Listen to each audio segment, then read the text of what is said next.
Januari tahun 2026, Indonesia secara resmi mengumumkan swasembada beras. Produksi tahun 2025 melampaui 34 juta ton. Surplus di atas 3 juta ton. Cadangan beras pemerintah tembus 4,1 juta ton, rekor tertinggi sepanjang sejarah Bulog.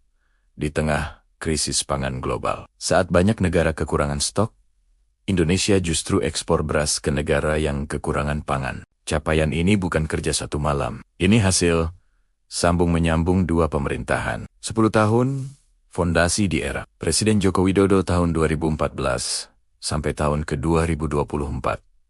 Lalu dilanjutkan percepatan di era Presiden Prabowo Subianto dan Wapres Gibran Rakabuming Raka sejak tahun ke-2024. Data dan analisis lengkap ada di video ini. Tonton sampai habis. Untuk pembahasan berikutnya tentang strategi menjaga stok beras, tetap ikuti Suara Bening Santosa.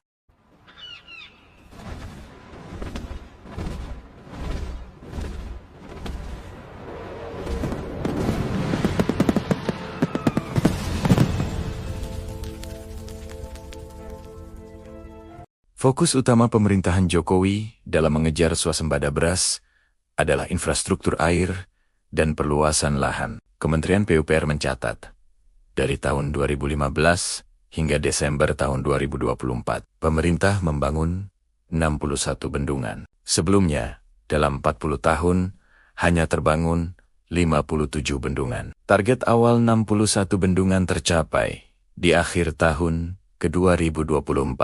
Bendungan ini berfungsi meningkatkan indeks pertanaman. Tujuannya agar sawah bisa ditanam 2-3 kali setahun, bukan sekali. Selain bendungan besar, dibangun juga 4.500 sampai 5.500 embung di seluruh Indonesia untuk menampung air hujan di lahan kering. Bersamaan dengan itu, dibangun jaringan irigasi baru seluas 1,1 juta hektar. Jaringan ini untuk mengalirkan air dari bendungan ke sawah-sawah teknis yang sudah ada. Tanpa jaringan ini, air dari bendungan tidak akan sampai ke petani. Program cetak sawah dan food estate dijalankan untuk memperluas lahan di luar Jawa, terutama di Kalimantan Tengah, Sumatera, dan Papua. Data Kementerian Pertanian menyebut, hingga tahun 2024, ratusan ribu hektar sawah baru sudah tercetak sebagai bagian dari ekstensifikasi lahan.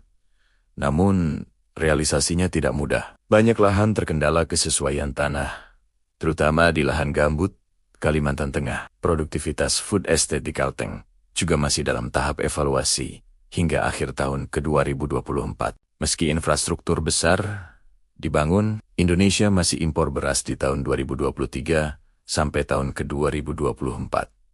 Alasannya, kekeringan panjang akibat El Nino membuat produksi turun. Bulog saat itu harus menjaga stok CBP agar harga tidak melambung. Di akhir masa jabatan, pemerintahan Jokowi menargetkan dengan selesainya 61 bendungan, potensi irigasi naik, swasembada beras bisa dicapai secara berkelanjutan. Disinilah masalah besar muncul sebelum tahun ke-2024.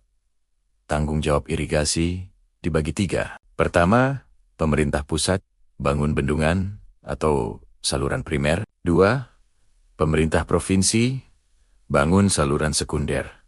3. Pemerintah kabupaten kota bangun saluran tersier. Aturannya masing-masing tidak boleh saling mengerjakan. Akibatnya, banyak bendungan yang sudah selesai, tapi airnya tidak sampai ke sawah. Provinsi belum bangun saluran sekunder, kabupaten belum bangun saluran tersier. Petani menyebutnya sebagai bendungan tanpa air. Dari 61 bendungan yang selesai di akhir tahun 2024, sebagian besar belum nyambung ke sawah, karena saluran di bawahnya belum siap. Potensi irigasi ada, tapi belum bisa dimanfaatkan maksimal. Masuk ke pemerintahan Prabowo Subianto dan Wapres Gibran Rakabuming Raka mengambil langkah berbeda. Lewat instruksi Presiden tentang percepatan pembangunan irigasi, pemerintah pusat diberi kewenangan untuk membangun atau memperbaiki saluran sekunder dan tersier jika kepala daerah belum melakukannya. Selama ini bendungan sudah ada, tapi air tidak mengalir. Lewat Inpres ini, pusat bisa turun langsung. Kebijakan ini memotong birokrasi yang selama ini menghambat. Pemerintah pusat bisa langsung mengerjakan saluran yang macet di tingkat provinsi dan kabupaten. Hasilnya cepat terasa. Data Kementerian Pertanian menyebut luas panen tahun 2025 naik signifikan karena air dari 61 bendungan mulai sampai ke sawah. Intensifikasi lahan berjalan, subsidi pupuk diperbesar. Produksi beras tahun 2025 tercatat 34,2 juta ton. Kebutuhan nasional sekitar 31 juta ton. Surplus di atas 3 juta ton. Cadangan beras pemerintah tembus 4,1 juta ton di Maret tahun 2026, tertinggi sepanjang sejarah Bulog. Untuk pertama kalinya sejak lama, Indonesia tidak hanya cukup, tapi mulai ekspor beras ke negara tetangga yang kekurangan pangan. Keberhasilan swasembada tahun 2025 bukan tiba-tiba. Ini hasil kerja sambung menyambung. Era Jokowi membangun pipa besarnya, yaitu 61 bendungan dan 1,1 juta hektar irigasi baru. Era Prabowo menyambungkan pipanya sampai ke sawah petani lewat Inpres irigasi. Ini hebatnya, kolaborasi dua presiden yang tulus bekerja demi rakyatnya. Di luar Jawa, food estate yang dulu dievaluasi, kini mulai berkontribusi pada cadangan nasional. Cetak sawah baru di Kalimantan dan Sumatera mulai berproduksi setelah saluran airnya selesai dibenahi. Subsidi pupuk masif dan program intensifikasi juga mendorong produktivitas naik. Petani bisa tanam 2-3 kali setahun karena air tersedia sepanjang tahun. Tahun 2025, dunia menghadapi tekanan pangan akibat konflik geopolitik dan perubahan iklim. FAO mencatat banyak negara di Afrika dan Asia kekurangan stok beras. Harga beras global naik 20-30%. Di tengah kondisi itu, Indonesia justru surplus. CBP 4,1 juta ton cukup untuk 4-5 bulan konsumsi nasional. Pemerintah mulai menyalurkan bantuan pangan dan ekspor ke negara sahabat yang kekurangan. Saat negara lain kesulitan pangan, Indonesia masih bisa surplus. Ini bukti ketahanan pangan kita.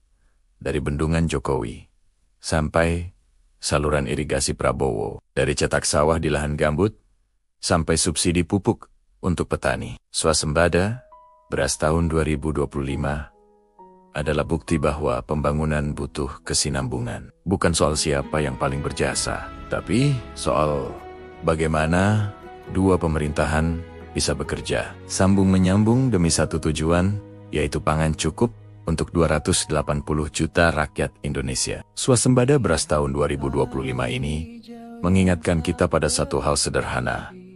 Bangsa ini bisa maju ketika pemimpin dan rakyatnya memilih untuk bersinergi, bukan bertikai. Selama 10 tahun, Presiden Joko Widodo membangun pondasinya, bendungan, embung, jaringan irigasi, cetak sawah. Itu kerja besar yang tidak terlihat hasilnya dalam semalam. Lalu, pemerintahan Presiden Prabowo Subianto dan Wapres Gibran Rakabuming Raka melanjutkan dengan kebijakan yang menyambungkan air dari bendungan sampai ke sawah petani. Hasilnya, air mengalir, padi tumbuh, lumbung pun terisi. 2 periode, 2 presiden, 1 tujuan. Tidak ada yang lebih hebat sendiri-sendiri. Yang ada adalah kerja sambung menyambung. Sebuah perumpamaan yang dapat dipakai untuk menggambarkan kolaborasi dua pemerintahan ini adalah Presiden Joko Widodo diibaratkan sebagai presiden tukang kayu. Selama 10 tahun, ia membentuk, merapikan, dan menguatkan fondasi, membangun bendungan, embung, jaringan irigasi, dan mencetak sawah baru di luar Jawa. Kayu kasar dibentuk menjadi bahan yang lebih bagus dan bernilai. Lalu Presiden Prabowo Subianto diibaratkan sebagai Presiden Gerinda. Sejak tahun 2024, aturan yang menghambat aliran air ke sawah dipangkas. Lewat Inpres irigasi, pemerintah pusat bisa langsung memperbaiki saluran yang macet di daerah. Yang kasar dihaluskan, yang sulit dipotong agar air bisa mengalir. Presiden tukang kayu menyiapkan bahannya. Presiden Gerinda merapikan jalannya. Kolaborasi ini yang membuat Indonesia bisa swasembada beras ke 2025. Kayu yang sudah dibentuk, lalu diasah agar banner-banner siap dipakai. Pesan dari perumpamaan itu sederhana. Pembangunan butuh kesinambungan. Fondasi yang kuat harus dilanjutkan dengan kebijakan yang memotong hambatan. Ketika dua cara kerja yang berbeda bisa berjalan beriringan, prestasi luar biasa bisa tercipta untuk rakyat. Pesan ini penting, bukan hanya untuk pemerintah, tapi juga untuk kita semua, masyarakat dan elit bangsa. Indonesia terlalu besar untuk diurus dengan kegaduhan. Setiap energi yang habis untuk saling menjatuhkan adalah energi yang hilang untuk membangun sawah, membangun bendungan, membangun masa depan. Saat dunia dilanda krisis pangan, Indonesia justru bisa surplus dan membantu negara lain. Itu bukti, ketika sinergi dikedepankan, bangsa ini punya kekuatan yang sangat dahsyat. Mari kita jaga semangat itu. Berbeda boleh, tapi jangan sampai membuat gaduh yang merugikan bangsa, negara, dan rakyat Indonesia. Karena pangan cukup bukan hanya soal angka di laporan, tapi soal 280 juta perut yang bisa tidur nyenyak malam ini. Indonesia bisa, asal kita mau bersama. Wahai bangsa Indonesia, nikmat Tuhan manakah yang kau dustakan?